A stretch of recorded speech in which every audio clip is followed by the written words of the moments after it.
Hello, everyone. This is Lenard Guzman here with Emily Robinson on the Modern Divorce Podcast. It's July 5th, 2022, the day after the July 4th weekend, and we're here. Emily, are you okay? I know people take off work. They do this thing where they call in sick, but you didn't. So thank you for that. No, I'm always working. I did a trial on Friday. Work never ends for me.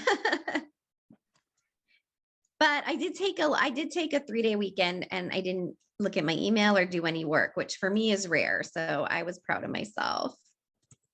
Since we're in a holidays, and I know child custody and parents, so with holidays with the parents, and I know with COVID on top of it, the recession coming on it, and a lot more people, having I guess what's the word? Situations where it's more non-traditional. What have you gotten from this holiday, in the holidays that come?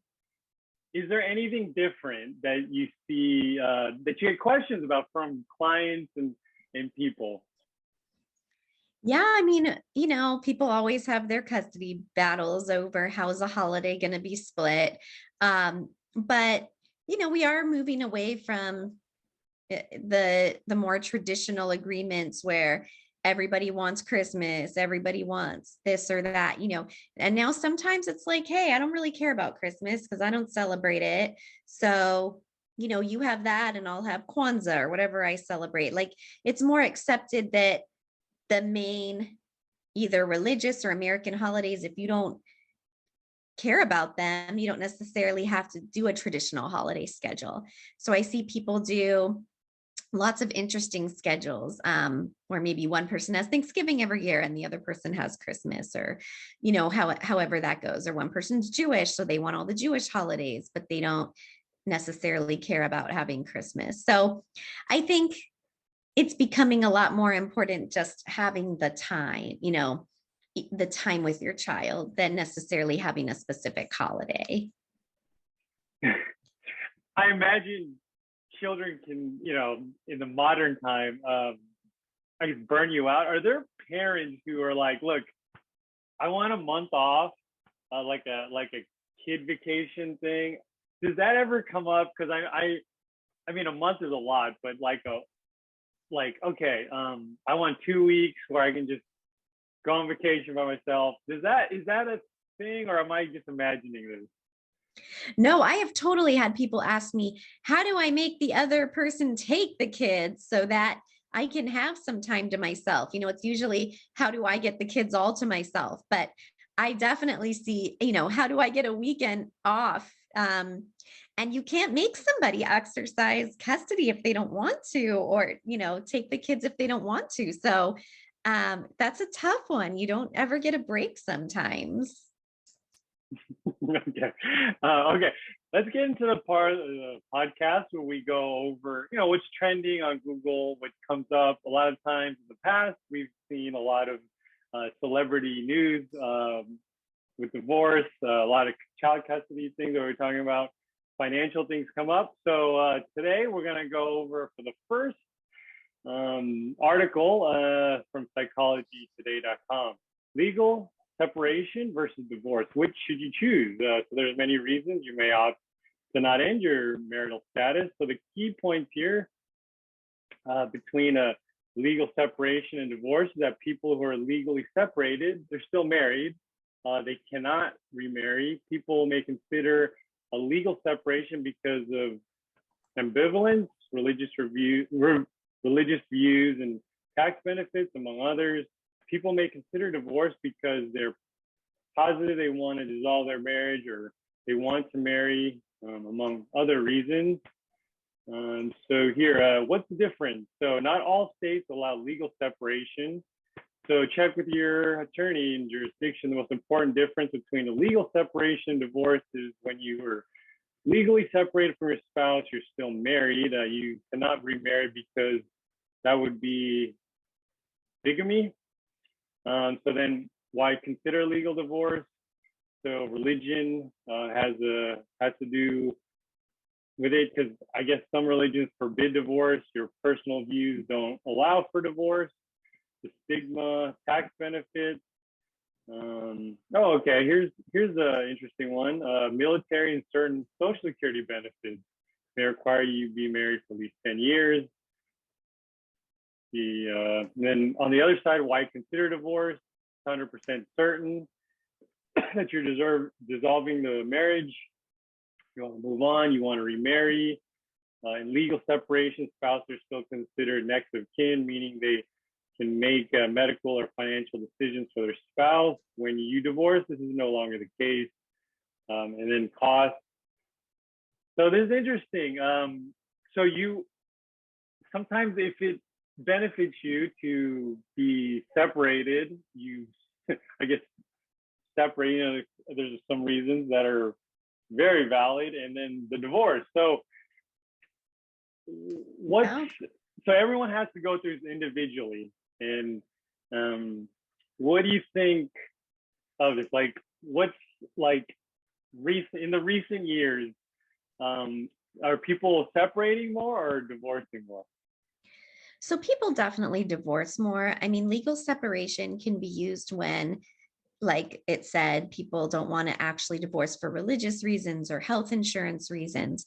But most people don't have those reasons and would rather fully divorce and have the freedom to remarry and do whatever they would like to do. So, usually people do divorce, but legal separation is a tool that can definitely be used if divorce isn't right for you at this time. Also, if you haven't lived in a state long enough to qualify to divorce there, because you have to have lived there a certain amount of time to file for divorce, then you can file for legal separation instead, because you don't have the same requirement for that. And that's if you, don't want to wait for whatever reason to file. And then you can change it to a divorce later once you meet the jurisdiction requirements. All right, our next article here from thecut.com. It's interesting. One letter, it would be thecult.com, which we totally. I was watching this thing on Netflix about the Mormon one. I think the fundamentalist. It was, I don't know. I associate with the cult, but okay. So this article. I don't know, is that what's bigamy? I have to Google it, and I just read it. Oh, so. That's when you have more than one spouse at a time, which is illegal in the United States. But that documentary goes over how, I mean, there were some husbands who had 32 wives, and it was an interesting documentary. I forget what it was. It's on Netflix. I don't know. Maybe you could watch. I mean, it happens a lot. You can see all the, shows about it and the reality shows, but it is technically illegal. And especially in California, you cannot marry more than one person at a time. They have really nice churches. The one in, I think off of the one in San Diego is beautiful, those churches. I don't know if you've gone past it. And then the one in, is it Culver City or Century City? There's a church there too, but there's different, I guess levels of it, but yeah. Yeah. What? Okay. Yeah, I mean, in religion, I think it's okay in some religions. I think, but that's different than being okay, under the government rules. Okay, back to the article here. How to help your friend through divorce.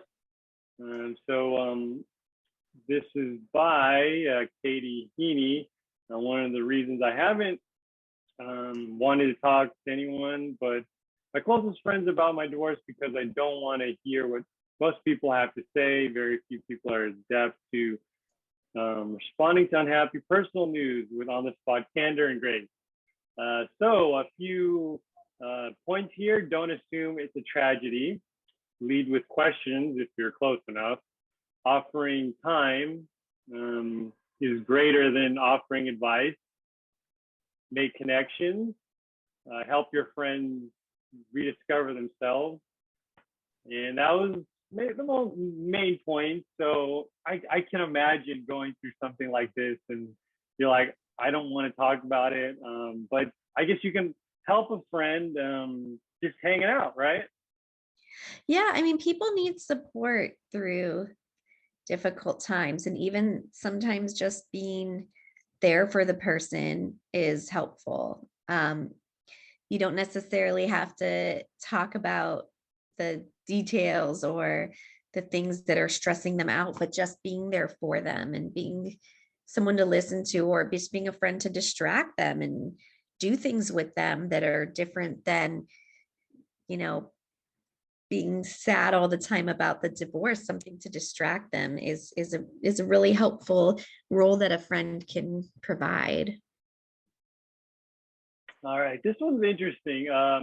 It's titled Commonness of Divorce in America. And this is, I'm a data nerd, but it's floating from floatingdata.com. And it's kind of hard to describe it because there's charts and charts of data. So Nathan, this is by Nathan Yu. I looked at 5 years at American Community Survey. I gotta learn how to read.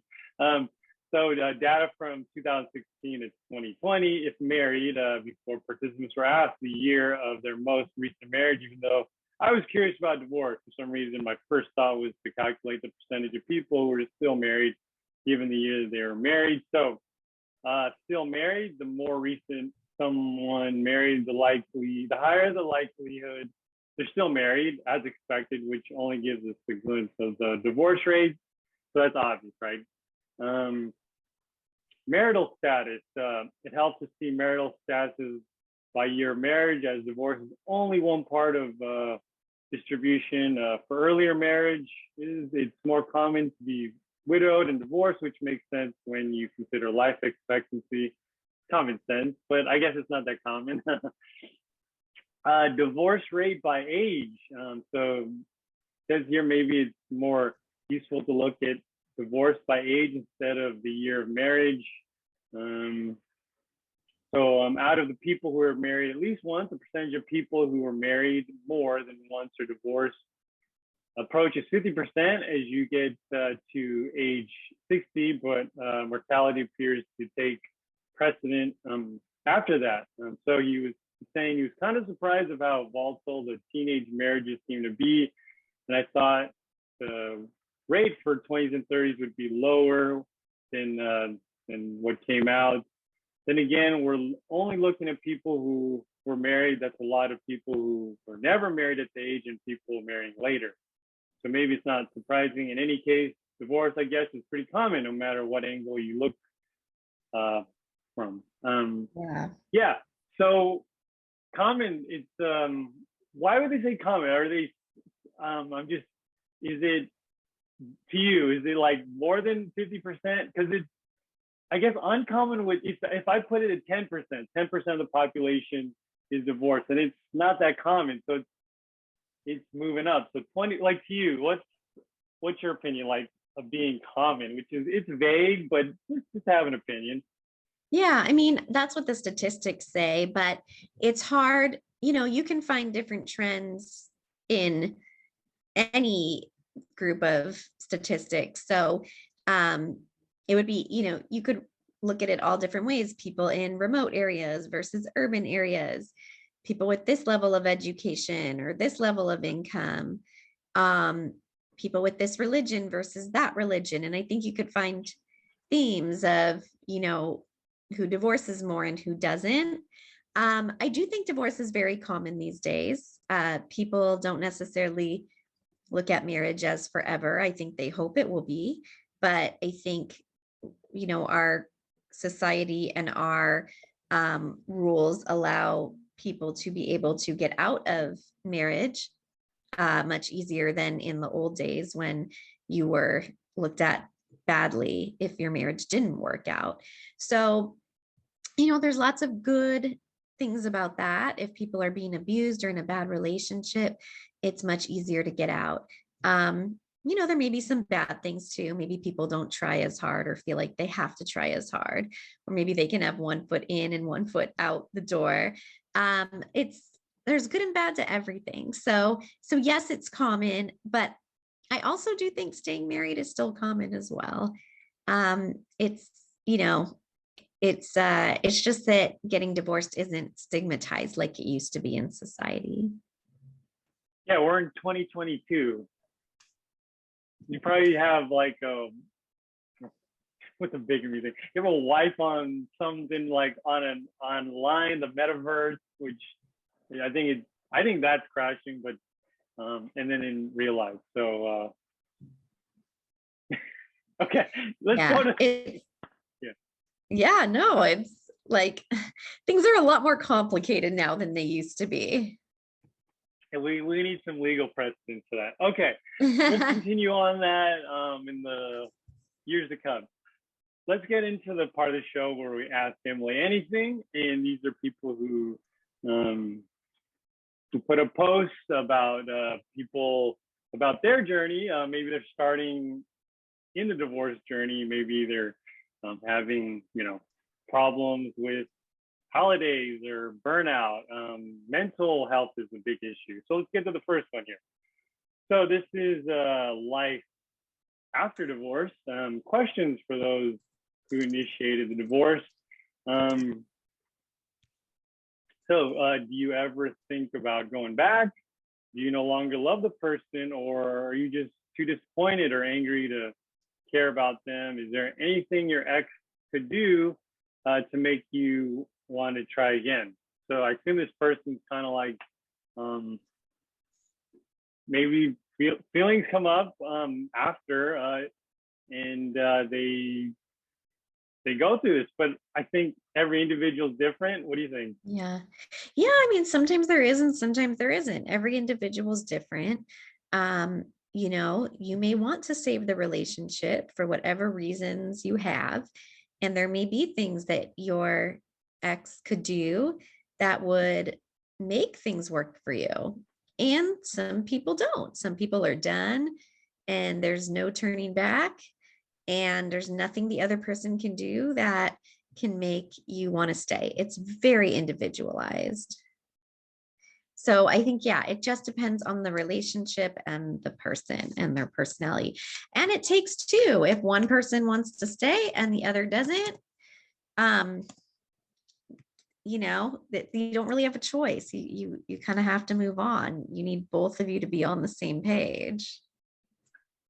All right, our next one's a getting started one. So today, this person is going to start the conversation about divorce. I'm going to need to have a plan that I worked on with my therapist. Who knows how long before that plan gets thrown out the window, but I'll try my best. I'm set on my decision, but feel she may be blindsided. I'm very nervous and scared. I know it's the best decision, but I feel so selfish. I'm keeping everything based on how I feel and why I feel this is the best decision for me. My goal is to avoid a back and forth nitpicking conversation, and we'll try to focus on what is best for each of us going forward. See, that person sounds like they're done and there's nothing that their spouse could do to convince them to stay. And that's okay. That's where that person is. And they need to convey that to the other person, and both of them need to find a way to move on.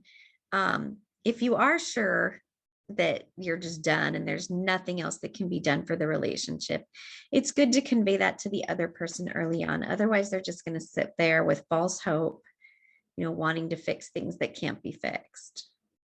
All right, our last post of the day is a life after divorce.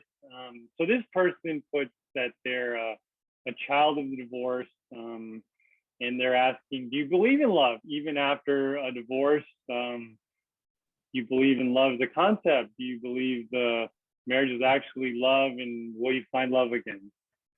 Wow, that's a good question. I mean, I believe in love. I think that, love comes in all forms, though, and love means different things to different people. And you need to find love that makes you feel happy. And to some people, that could mean, constantly spending time together. And to some people, that could mean just respecting each other and, being very independent. I mean, it really, there is no like one size fits all. There's no like Disney movie true love that's the only love that there is. There's all different kinds of love, and people need to find what makes them happy. All right, that's all the time we have for today. And thanks so much for joining us on the Modern Divorce podcast. And we'll see you next week.